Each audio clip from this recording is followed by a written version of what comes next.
Pull up a stool.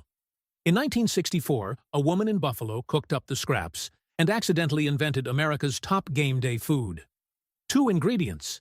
60 years. Here's how it actually works. Buffalo wings are chicken wings, fried until the skin shatters, then tossed in a sauce built from 2 things: hot sauce and butter. That's it. No batter, no breading, just naked wings in an emulsified sauce that coats every ridge of the skin and hits you with heat, acid, and richness all at once. Celery and blue cheese aren't garnish. They're the counterweight. You need the cold, the crunch, the dairy to reset between bites. This is a system. It was engineered that way, even if the engineer didn't know she was engineering it. March 4th, 1964. Anchor Bar, Buffalo, New York. Teresa Bellissimo's son shows up late with a crowd of hungry friends. Kitchen almost empty. She has chicken wings, the cut nobody wanted, the ones that went into stock or got thrown out. She deep-fried them, hit them with cayenne and butter, grabbed some celery, put out blue cheese. Done. An accident. A man named John Young claims he was already serving wings in Buffalo a few years earlier. He may be right. Food history is messy. What we know, by the 1980s, wings were on bar menus everywhere, partly because they were cheap and partly because salt and spice sells a lot of beer. In 1994, Domino's put them on the national menu. Wings won. Here's the cool part. 2 things make or break this dish. First, the skin. Wings have more skin per bite than any other chicken cut. That skin is mostly water and fat. The water has to go before any crispness happens. Here's the trick most recipes won't tell you.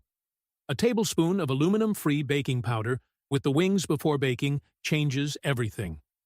It raises the skin's pH, breaks down proteins faster, and creates CO2 bubbles that blister the surface.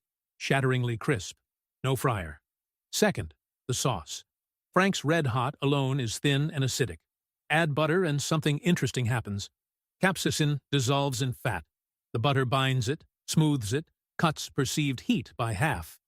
What's actually happening here is emulsification, a coating that clings to every wing. One rule: make it off the heat. Whisk constantly. If it simmers, it breaks. Start with 2 pounds of split wings, drums and flats. Pat them dry. Not a quick pass. Actually, dry. Paper towels, both sides, into every fold. Then toss with a tablespoon of aluminum-free baking powder, half a teaspoon of garlic powder, a teaspoon of salt. Coat evenly. Wire rack over a baking sheet into the fridge uncovered for 30 minutes. The rack lets air circulate underneath.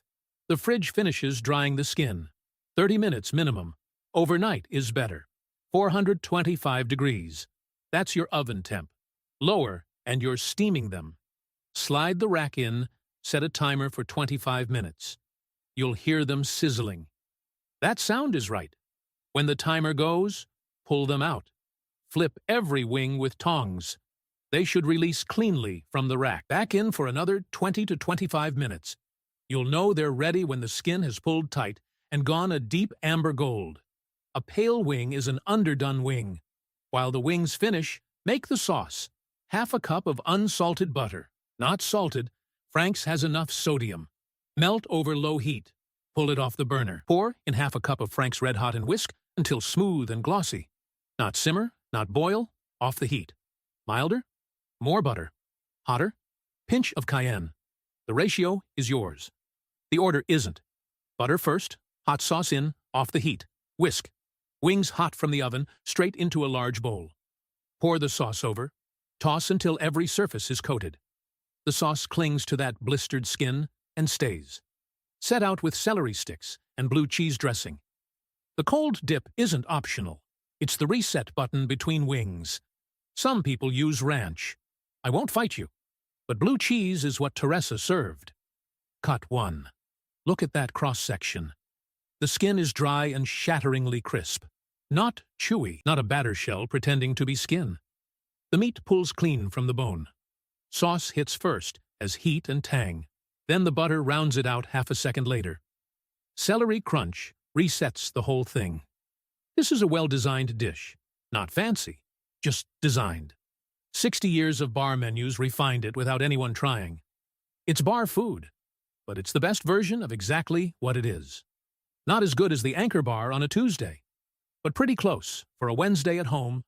2 ingredients, 2 tricks, 60 years of proof that sometimes the accident is the recipe. See you in the kitchen.